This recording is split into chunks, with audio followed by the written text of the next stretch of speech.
बिस्मिल्लाहिर्रहमानिर्रहीम। अस्सलाम वालेकुम माय यूट्यूब फैमिली, कैसे हैं आप लोग? उम्मीद है सब लोग खैरियत से होंगे। आज मैं बना रही हूँ जी सब्ज़ चाय, जो बहुत ही मज़ेदार लगती है सर्दियों में पीने में। आप इन्हें दो तरह से बना सकते हैं, मीठी भी और नमकीन भी।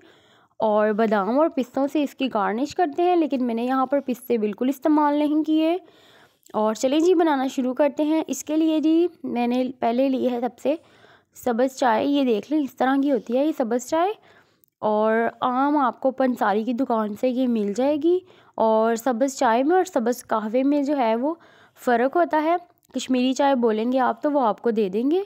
ये ली है जी मैंने 4 टेबलस्पून। उसके अलावा मुझे चाहिए बेकिंग सोडा, और ये किसी भी ब्रांड का आप यूज़ कर सकते हैं। इतना सा आपको नमक चाहिए, और 4 से 5 मैंने लिए हैं सब्ज़ इलायची, 5 से 6 लौंग, और 2 ये बादियान के फूल। इस तरह के। चलें जी बनाना शुरू करते हैं। एक पतीले में जी मैंने सबसे पहले 6 गिलास जो है वो भर के पानी ले लिया है, और इसमें मैं शामिल कर रही हूँ सारे अपने स्पाइसेस। और साथ में इसमें शामिल कर दूँगी 4 टेबलस्पून सब्ज़ चाय के। और इसको मैं पकने के लिए रख दूँगी 1 घंटा। मैंने इसे पकने के लिए रख दिया था मीडियम टू लो फ्लेम पर, और ताकि इसका बड़ा खूबसूरत सा जो कलर है वो निकल कर आए। सारे जो मसाले हैं मैंने डालने के बाद अब इसमें ये देखें इतना सा मैंने बेकिंग सोडा डाला है, बस हाफ़ टी स्पून जितना। हाफ़ टी स्पून से भी थोड़ा कम है। अगर आप इससे ज़्यादा डालेंगे ना तो ये काला हो जाएगा। तब तक मैं बादाम है जो उनको बारीक बारीक काट रही हूँ। इसमें पिस्ता भी बहुत अच्छा लगता है, लेकिन मैंने बादाम जो है सिर्फ शामिल किए हैं। मेरे पास पिस्ता नहीं था, अवेलेबल नहीं था, इसलिए मैंने नहीं डाला। अब ये देखें जी आधी क्वांटिटी हो गई है। आप देख सकते हैं कितना ज़्यादा जो पानी है वो खुश्क हो गया है। अब इसको मैं थोड़ा सा और पकाऊंगी। ये पहले यहाँ तक था पानी, अब हाफ़ रह गया। 6 गिलास पानी डाला था मैंने, और ये 3 गिलास रह गया पक के। मैंने इसमें कोई ठंडा पानी इस्तेमाल नहीं किया, कोई कुछ भी नहीं डाला। अब मैं इसको छान के तो रख लेती हूँ। इस तरह मैंने इसको छान लूँगी और एक बोतल में स्टोर कर दूँगी। अब चाय बनाना शुरू करते हैं।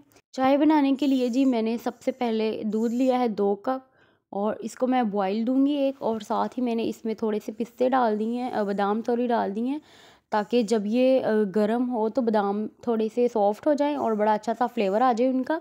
मैंने अभी इसमें कोई चीनी कुछ नमक वगैरह शामिल नहीं किया। अब मैं इसमें कहवा डाल रही हूँ, तो मैं 2 कप बना रही हूँ, तो इसके लिए मैंने 1 कप जो है वो कहवा इसमें डाल दिया है। 1 कप कहवा डालने के बाद 2 कप दूध था और 1 कप कहवा। मैं इसको इतना पकाऊंगी कि ये 2 कप रह जाए। और अब इसको मैं मीडियम टू लो फ्लेम पर पकने के लिए रख दूंगी। यहाँ पर आप देख सकते हैं कितना प्यारा सा टी पिंक का कलर आ गया है। और ये देखें अब मैं इसको सर्व करूँगी। अब मैंने इसको कप में डाल दिया है। जो चीनी जिसमें शामिल करनी है वो मैंने अभी ऊपर ही रहने दिया है, और ये जो नमकीन चाय थी वो मैंने सेपरेट कर दी है। जो चाय मैंने सेपरेट की है उसमें मैं 2 चुटकी तकरीबन नमक शामिल करूँगी, और हमारी नमकीन चाय रेडी है। और जो मीठी है उसमें मैंने ये 1 टेबलस्पून जो है चीनी शामिल करके इसको एक बार बॉईल कर लूँगी दोबारा से, कि ये जो चीनी है ये मेल्ट हो जाए बस। और हमारी दोनों चाय रेडी हैं, मीठी भी और नमकीन भी। ये देखें जी, इसके ऊपर मैंने थोड़े से बादाम डाल दिए हैं। पिस्ता आप ज़रूर डालिएगा, मेरे पास अवेलेबल नहीं था तो मैंने इसलिए यूज़ नहीं किया। और ये नमकीन भी हमारी चाय रेडी है। देखिए कितना प्यारा पिंक कलर आया है, बहुत ज़बरदस्त बनी थी चाय। रेसिपी ज़रूर ट्राई कीजिएगा। और ये जो बाकी चाय बची है ये जैसे ही थोड़ी सी ठंडी होगी तो मैं इसे एक बोतल में डाल के फ्रिज में रख लूँगी। आप इसे फ्रिज में 15 दिन तक रख सकते हैं। ओके जी, दुआ में याद रखिएगा। टेक केयर, अल्लाह हाफिज़।